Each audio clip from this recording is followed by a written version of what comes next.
The Olsen twins' tragedy is absolutely devastating. Mary-Kate, as well as Ashley Olsen, used to be a worldwide celebrity.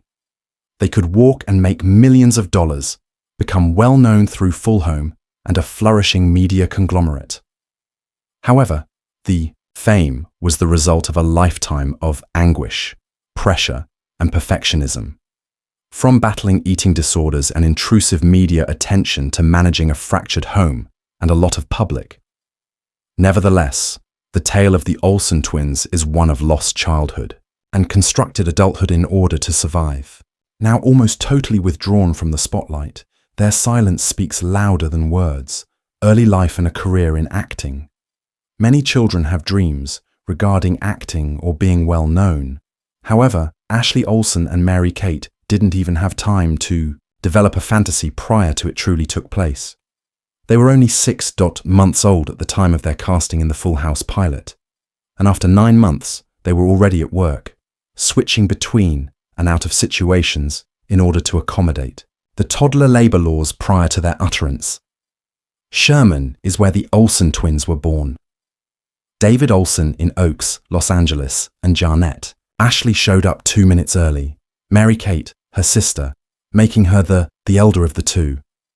Their expedition into, almost by mistake, show industry got its start. They had been brought to an open where the show's creator, the casting call Jeff Franklin, was amazed at how composed and cozy the infants were in their presence. Strangers. Their laid-back charm won them the Michelle Tanner's joint position, one that would characterize their early years and propel them to international fame. From the start, the Olsens were not only the actors, they were a feeling. Michelle Tanner in a flash became Full House's breakthrough star, and their on-screen appearance turned into a motivation behind the program's popularity. But according to the Lifetime's 2015 film, The Unauthorized Full House Story, that fame might have sparked some interest in the backstage friction between the creators of the show and cast became accustomed to the fact that its biggest stars were its youngest. Draw. In accordance with California child labor regulations that restrict a child's actors are able to work, yet they are unable to do so, each episode lasting more than 20 minutes. Thus, the sisters took turns acting out the part. It was a protection provided by law, but not one that may actually shield them from the demands of a professional life performers before they had even acquired the ability to read. What ought to have been the period of discovery and purity was instead of being strictly scheduled, heavily controlled, and continuously observed. By the media was already in the early 1990s, focusing its attention on them in a manner that predicted the years of close examination to come on. In a Washington Post article from 1991, the twins were said to be enamored. However, the same article also disregarded them as lacking acting ability, a slight insult that disregarded their age and humanity. After several years, Mary-Kate would consider her early years with a feeling of not nostalgia, but caution. In interviews, she was explicit about the fact that she would never desire to cast her own children at such a young age in a program. Despite all of the prosperity it provided, she observed the price, and it's instructive that she refused to wish it onto anyone, but not her in particular. Own children. The seeds of catastrophe were planted early. What started out as acute, the casting, choice gradually changed into an identity problem in full. 2 kids shaped by a system that placed a high importance on performance as opposed to personhood. They weren't merely acting, they were live one. During her early years, Mary-Kate and Ashley were anticipated to be entertainers initially and people second.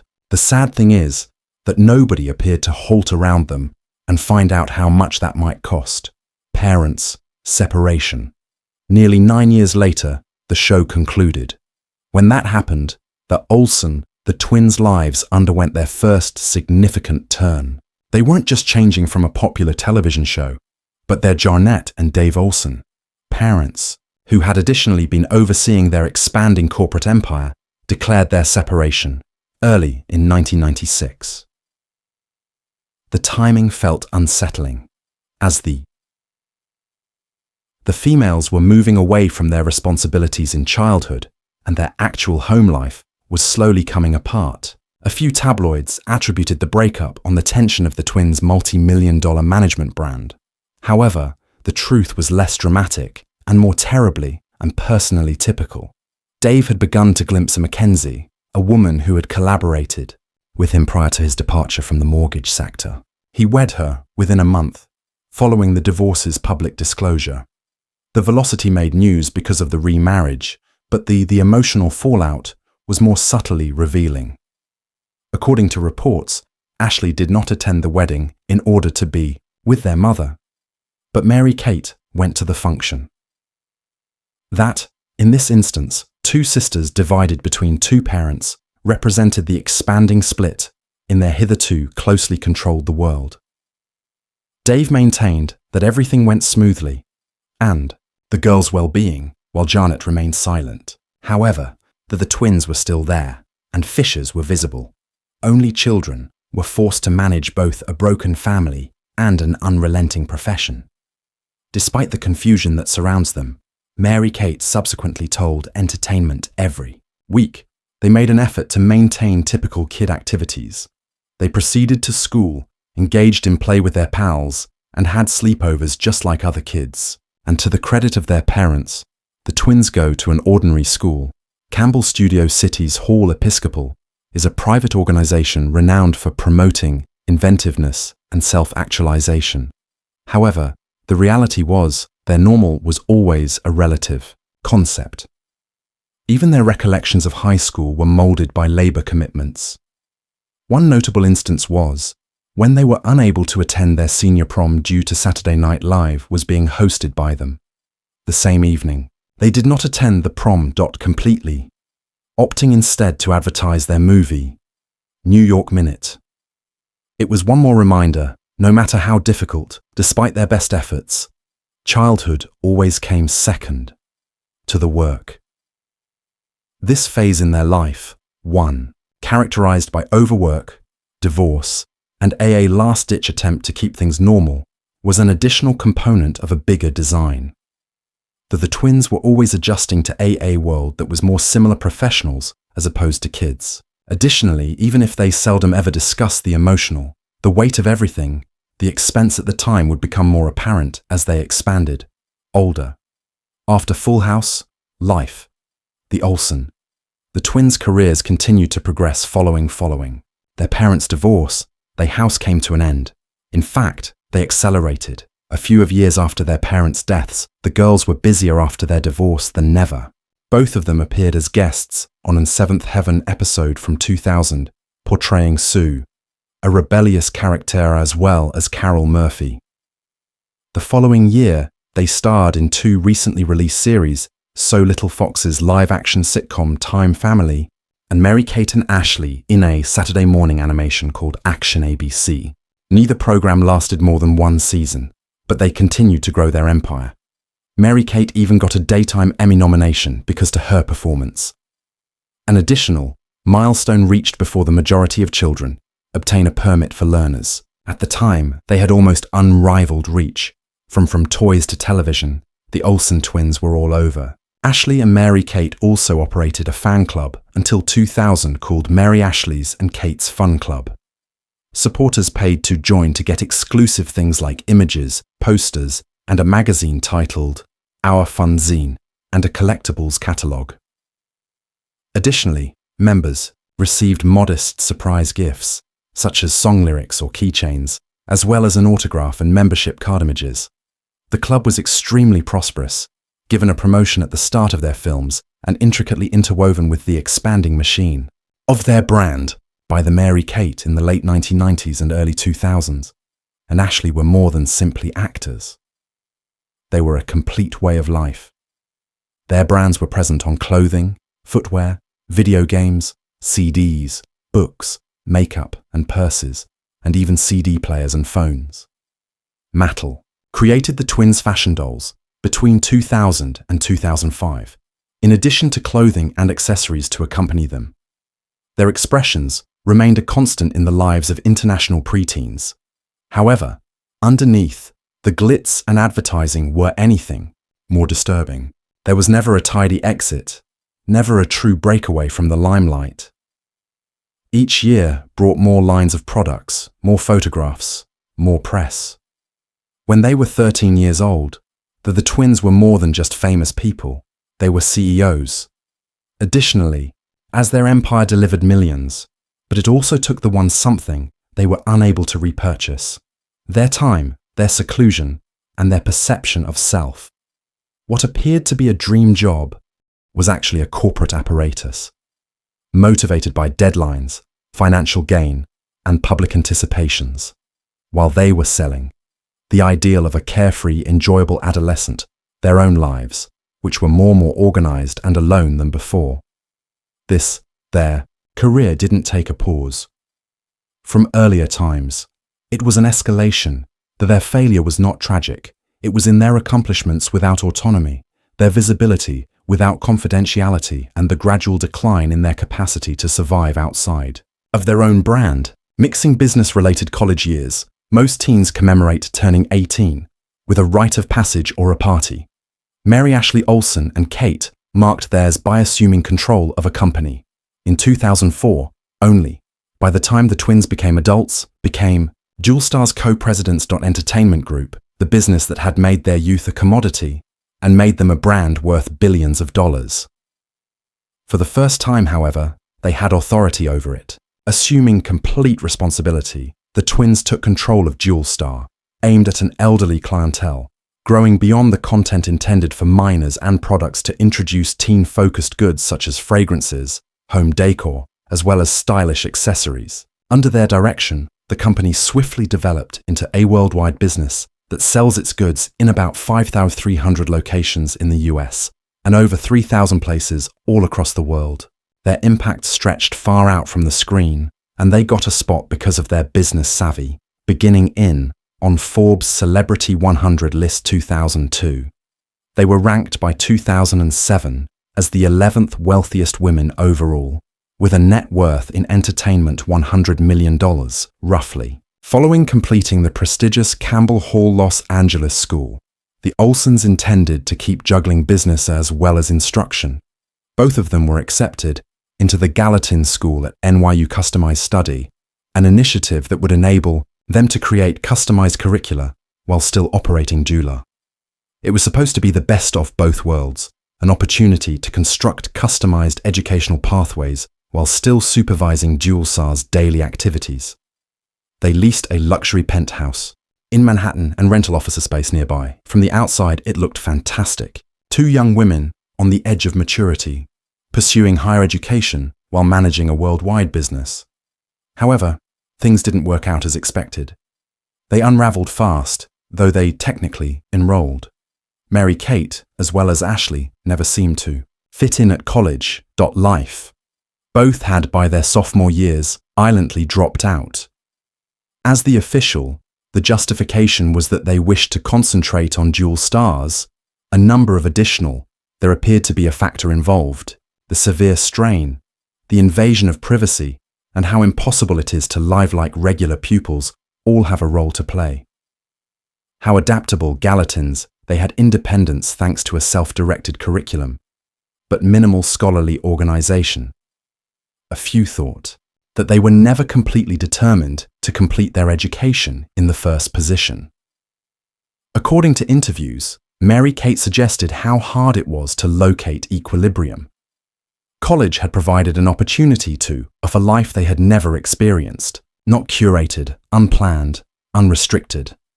However, it was short-lived. Their actual environment wasn't NYU. Boardrooms, contracts, and critics, and cameras. This section was intended to be their adolescence, and apart from the predetermined existence, they'd lived forever. However, it only validated what they were starting to get it. They couldn't possibly live like other individuals. Drawbacks of residing in the spotlight. However, more disturbing was the ongoing focus. Their existence transformed them into movement, on campus, targets for gossip bloggers and paparazzi, and even a few classmates. Narratives of their locations, partying styles, and including images taken within school, turned up in tabloids, according to reports. The twins acknowledged that they never felt NYU is safe. not sure who was just a classmate and who could be taking advantage of their personal lives. Mary-Kate's chaos was exacerbated by personal life. She started dating the heir to Stavros, Narcos III Greek shipping magnate. However, after 5 months, the partnership terminated suddenly when Paris Hilton was connected to him. However, tabloids jumped on the drama. The anticipated conflict never materialized openly. Rather, Mary-Kate subtly went back to Los Angeles from New York. Angeles seems devastated. Later, a friend said she was upset upon learning that Narcos had been seeing Hilton simultaneously. During an interview, Mary-Kate talked up to W Magazine about regarding her choice to quit NYU, stating that it was quite busy. Additionally, she acknowledged that while she and Hilton they had been amicable, but now they were silent. The demands of celebrity were evident at that time, had reached a breaking point. Even though they established their brand and made an effort to mature away from the spotlight, the focus only grew more intense. At the moment when they ought to have been becoming self-sufficient and establishing themselves as adults, Kate and Ashley were defending themselves. Unrelenting speculation and unpleasant monitoring. In spite of their best attempts to grow up and leave the limelight, the focus only grew more intense. Additionally, as their private life got harder to conceal problems, the tragic event that led to their notoriety became more apparent. They have never been a part of themselves. Individual challenges. Behind Mary-Kate, in the moments, was silently fighting against something much more serious. Not long before they turned 18, she started receiving therapy for an eating disorder, chaos. Her friends and family had known about the problem for a long time, being aware. Their legal protection was about to expire. Her parents orchestrated her ability to step in on a treatment while she was still in the issue, making sure she was taken care of before legally she may decline.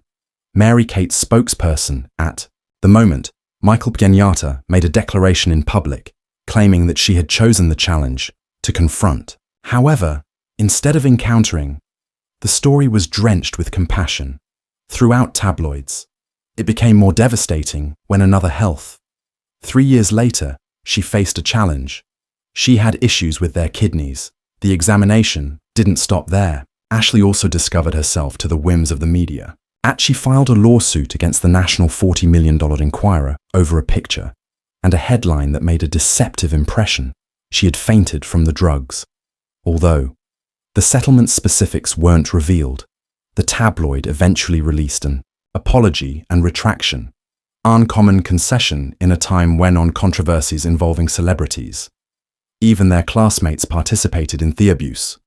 Pratt Spencer, who would later become a reality TV villain on the Hills, attended a same high school. To the twins, after several years, he boasted in Information magazine on the sale of a photograph of Mary-Kate drinking at a party while still too young for $50,000. The picture fueled the press's obsession and made the distinction much more hazy between business and privacy. Maybe the twins' most persistent rumors, their faces were centered on their bodies. Little over 5 feet tall, they were constantly small, yet their look turned into grisly headline fodder. The initial in the 2000s, the media flourished. On the Olsens and celebrity meltdowns, size generated a lot of chatter and rumors. Websites, as well as mainstream media, conjectured about eating or drug use illnesses that show no consideration for the truth or for their humanity. Remarkably, even revered platforms took part. While in a 2004 Oprah Winfrey Show appearance, Ashley and Mary-Kate made an effort to avoid inquiries regarding their weight. However, Oprah persisted, inquiring about rumors about eating disorders and, even the size of the clothes they wore on national TV. The occasion was widely criticized after the fact, particularly as Mary-Kate looked into a therapy program, short-term anorexia nervosa facility later, but rather than receiving treatment, her diagnosis became a tabloid with care. Gold. Striking analogy between the twins, being identical twins in the same field. Mary-Kate and Ashley are virtually assured Olsen would be endlessly compared. However, as they entered maturity, those comparisons became increasingly acerbic and at terrible times.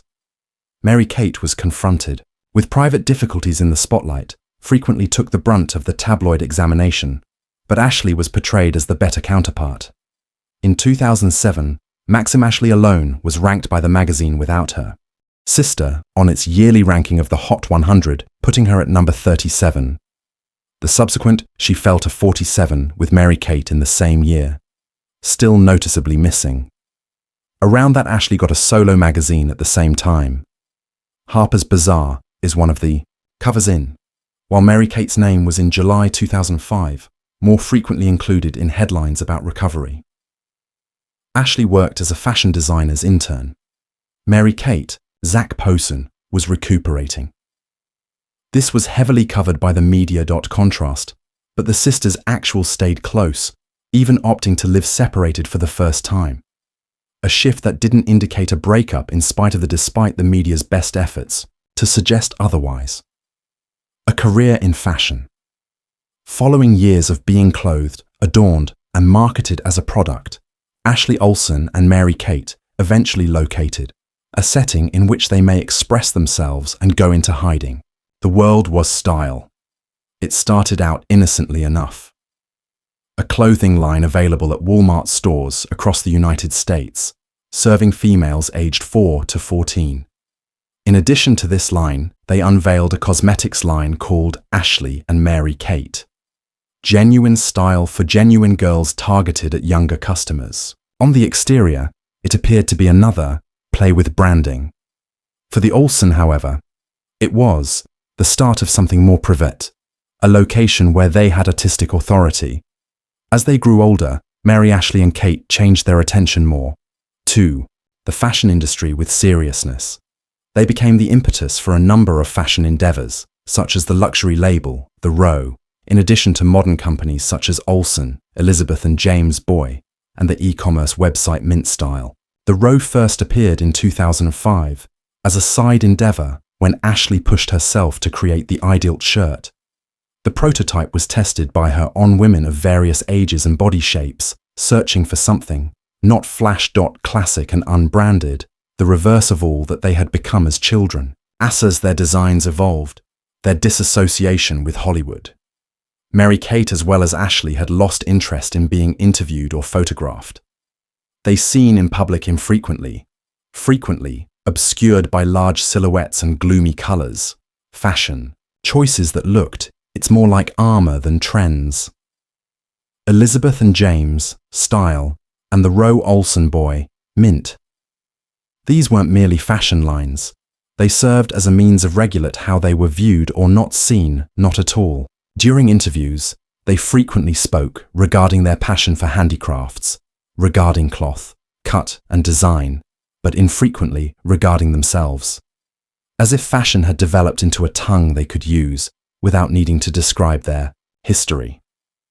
When the Olsen twins received the WSJ's Innovator of the Year award in 2012, the magazine wasn't merely a career turning point. It was an acknowledgement of their innovative and business-minded impact on the fashion sector. They carried out contribute as well. Partnerships with donations of pennies from Tom's Shoes Heaven and public promises to make things better Bangladeshi. Circumstances for garment workers hardly ever displayed a social consciousness, emphasized in tabloids. However, despite these movements were made discreetly, nearly always at arm's length, grudgingly, there was no denying their success in fashion. However, in many respects, it was also their departure, technique, a means of blending in with the background site. Ultimately, their fashion business is not merely a victory of flavor or branding. It's a meticulously curated withdrawal, a last silent uprising against a lifetime spent being watched. In that retreat, we witness the real heartache. Even when they are successful, they never ceased avoiding the attention that created them. Romantic conflicts. There, however, private lives have persisted to attract attention. Ashley's romance life has stayed largely out of tabloids in the last several years. Silently, in 2022, she wed artist Louis Eisner, and their first kid was born in 2023. The relationships of Mary-Kate, but have been more intricate and more widely discussed. Rumor had it that Shito have a relationship with Heath Ledger in the months preceding his premature death. and when Ledger was discovered unconscious in 2008 in his residence in New York by his Diana Wozen is a masseuse. On her first call, she nodded to 911. Mary-Kate was the recipient. With Ledger's phone, Wozen made a quick call, his most recent phone number, getting in touch with Olsen, who was in California while the moment. According to reports, Mary-Kate pledged to dispatch her personal guards to the scene. It wasn't until a second call that it was evident that Ledger was not breathing. Did Wozen make contact with emergency personnel? The precise characteristics of Heath and Mary-Kate, the relationship between Ledger and unclear. However, they were never publicly acknowledged as a pair, according to sources, demonstrated that the two were merely dating and hanging out together a lot in the months before he passed away. Mary-Kate was one of the last individuals to Ledger only contacted the energized public. Curiosity as well as suspicion. After the identification of medicine prescriptions in Ledger's system, federal detectives aimed to inquire about Mary-Kate's potential being aware. She refused to assist. Unless immunity is granted, a move that generated a great deal of media attention. Her attorney, Michael C. Miller, subsequently explained her stance, saying that Olsen had given the authorities pertinent data, such as facts in the timeline of events pertaining to Mr. Ledger's passing, and the reality that she unaware of the pill's origin, Ledger Reeton, Ashley's personal conflict with Lyme illness. As Mary-Kate was, keeping the public guessing at bay, Ashley Olsen was silently struggling with her own medical emergency. 2015 saw the revelation of Ashley was diagnosed with Lyme disease, a condition carried by ticks that can cause joint pain, exhaustion, and neurological problems as well as cognitive impairment. Reports state that the diagnosis came past the ideal time, which might have increased the severity of her symptoms and extended recuperation. She suffered from the illness, both personal and professional lives. As a co-founder of The Row, a luxury brand, Ashley's involvement in the fashion industry is usually unobtrusive but consistent. But according to people close to her, because she was exhausted and her workplace appearances decreased, Ashley, in contrast to her sister, has stayed almost completely silent about her health battles in the public arena. However, individuals close to her claim the struggle with her daily life was altered by Lyme disease existence, bringing with it a new chapter of the twins' lives navigating notoriety while handling intensely personal conflicts barely visible to the general population. Mary-Kate Messi and Olivier split up. Sarkoy. After the Ledger's years incident, the connection between Mary-Kate Olsen with Olivier Sarkoy, a French banker, started in 2012 and came to a peaceful, prominent wedding in 2015. The union, which consistently raised eyebrows because they are 17 years apart in age, concluded in 2020 among strange conditions. Sarosi reportedly desired his former spouse and kids to move in their residence throughout the pandemic, causing Mary-Kate to submit a divorce petition. The timing couldn't have been worse. Because court closures resulting from the pandemic, she was left in legal ambiguity. What transpired was a controversial and completely disorganized separation. After then, tensions increased. Sarosi suddenly cancelled the lease on their joint townhouse in Manhattan, said to be requesting through his lawyers, who advised Mary-Kate to leave the property in a short amount of time. With limited choices and little free time, she was compelled to rush to get rid of her possessions. While the emotional fallout, Mary-Kate was greatly dependent on her Ashley, my twin sister, for assistance. The sisters have always had a close relationship, and Ashley's presence offered stability in the midst of an extremely public and personally taxing experience. Finally, in January, the divorce was finalized. 2021. In spite of the turmoil, Mary-Kate came out of the split with Harmony and business empire unharmed because of a strong prenuptial agreement that safeguarded her interests. For twins who was raised in the constant glare out of the spotlight, Ashley and Mary-Kate have gained renown for being secluded and nearly elusive. Their lack of participation in social media, without Twitter or Instagram, not even a confirmed account, only adds to their enigma. But can anyone actually blame them? Following years of severe public scrutiny, intrusive media damage and paparazzi coverage stories, turning away from the electronic world may be the most effective way. They've discovered a way to safeguard their peace of keep in mind and maintain a feeling of as usual. Which childhood memory is your favorite? The Olsen twins' recollection, and how did you now perceive it differently? If you enjoyed, remember to use the like button on this video. To see more captivating content, click the icon and subscribe. Similar content.